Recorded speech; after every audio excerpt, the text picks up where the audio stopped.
Selling your home and home inspections. What all does that mean to a seller? Well, I'm going to tell you what it means. This is Brian Kapple with the Athens Real Estate Company. Our brokerage is located on West Union Street in Athens, Ohio. Rapp is our broker. I'm going to be sharing yet another article from houselogic.com provided to consumers by the National Association of Realtors. You can just go to that houselogic.com if you want. As you can see, they've got some buy and sell tips, home improvement tips, money management. You can also sign up for a newsletter, which I've done that. You get some cool stuff on that. So anyway, let's talk about Seller's Guide to Navigating the Home Inspection Process. All right, this is to the point now where we've already taken the listing, we've already put it on the MLS, and we have accepted an offer to purchase. Okay, so once we've accepted that offer, your home's going to get a once over from the buyer's home inspector. The inspection is usually a contingency of the offer, meaning the buyer can back out based on serious problems discovered. I've had that happen on both sides of a deal. The lender also expects an inspection to make sure it's making a good investment. That makes sense, correct? That's the same reason the buyer is doing a home inspection report. So just really quick though, when I take a listing, I always ask the seller clients, and I do this also based upon my inspection of the home, and when I give them the CMA and everything else.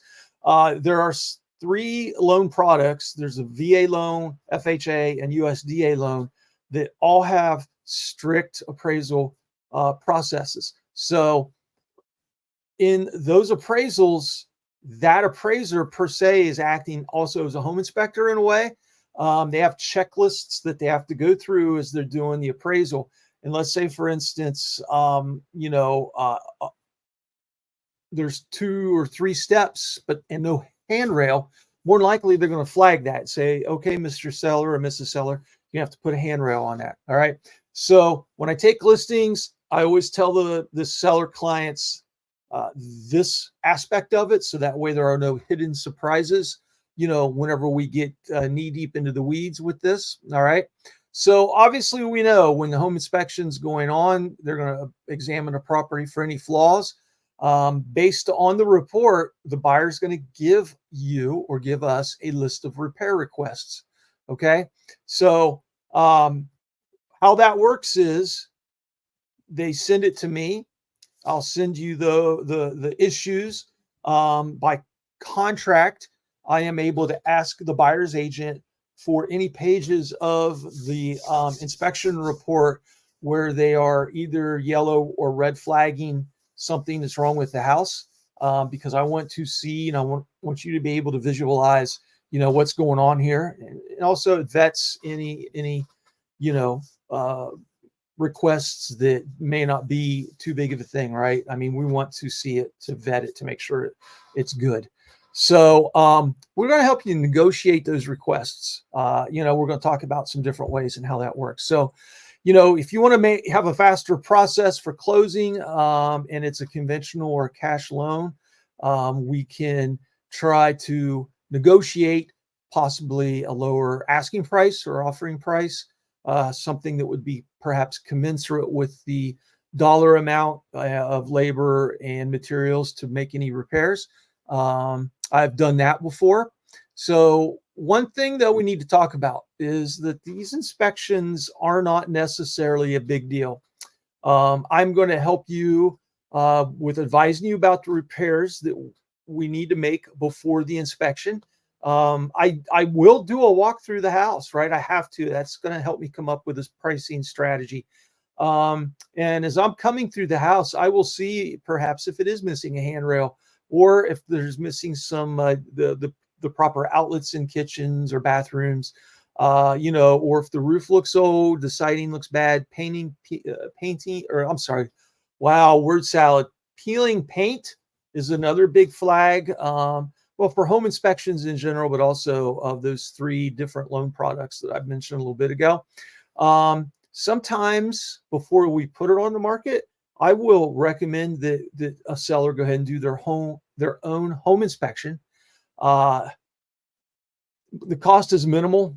And what that does, it's going to give you an idea maybe ahead of time of what some of the yellow flags or unfortunately the red flags may be, and gives you an opportunity to make repairs before that comes in, and then I can take that home inspection report and also the list of any repairs that the seller opted to make, and I can put that into the MLS packet, which it makes any listing extremely appealing to buyers, especially when they know that, wow, this seller is definitely invested in their property. They've taken care of it. There's no deferred maintenance, and they're even ahead of the game and already hired a home inspector, and perhaps actually already made some of the repairs, right?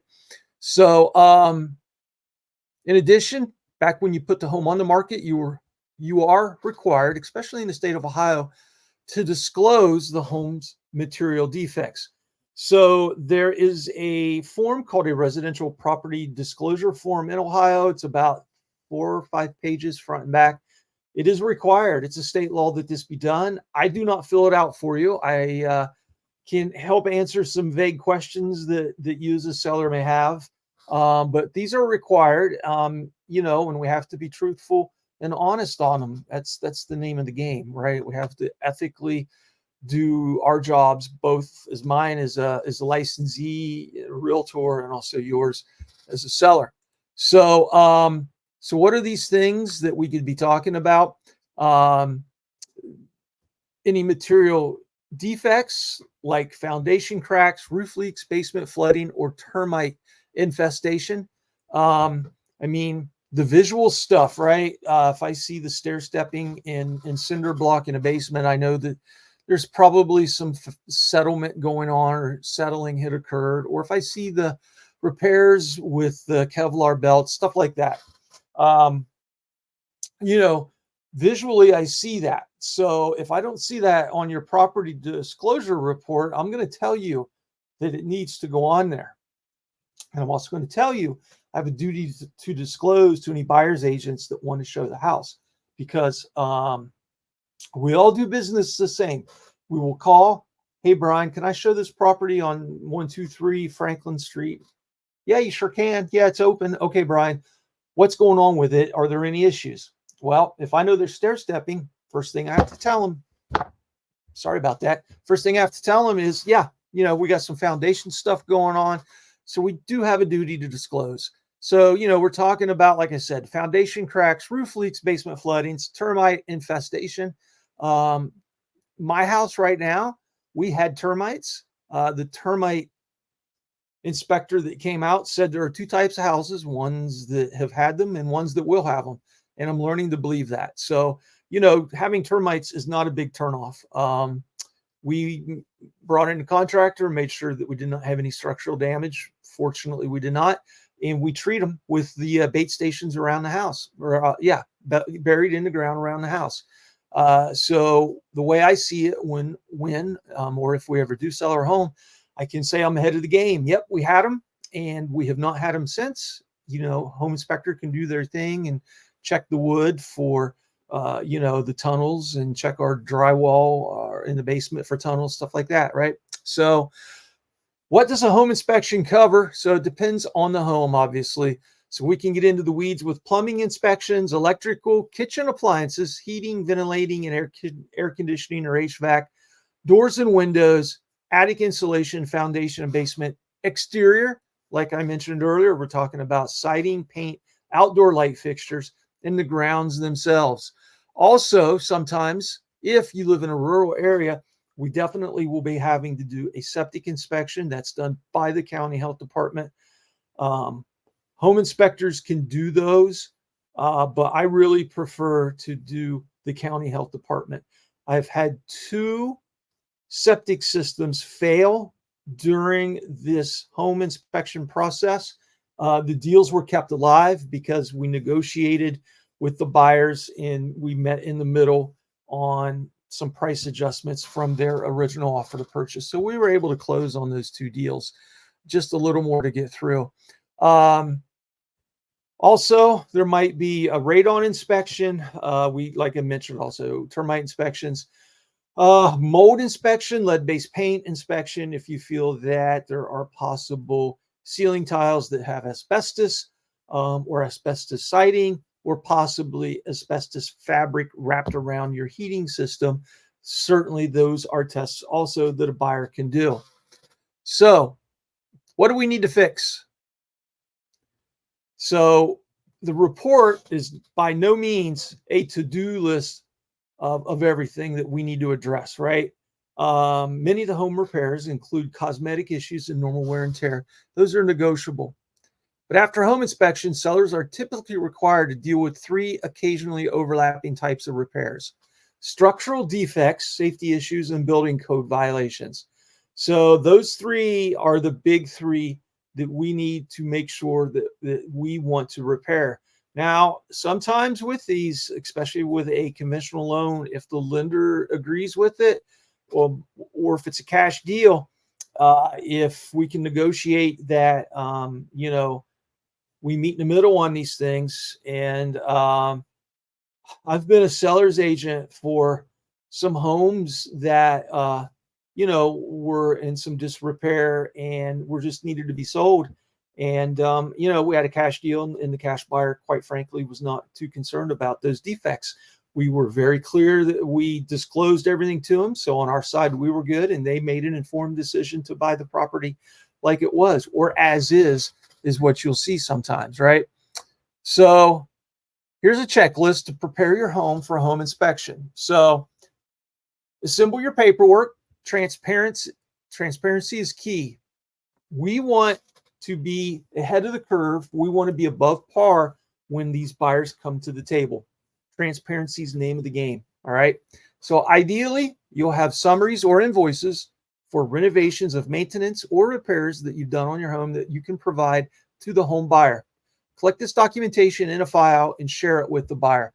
I have had some buyers do this and, kept all of the maintenance records, everything. So what I did is I just created a buyer's packet and stapled, the packet together, left it at the folks' home. So the buyers and their buyer's agents, when they come in, would have that at hand. I can also put it on the MLS system.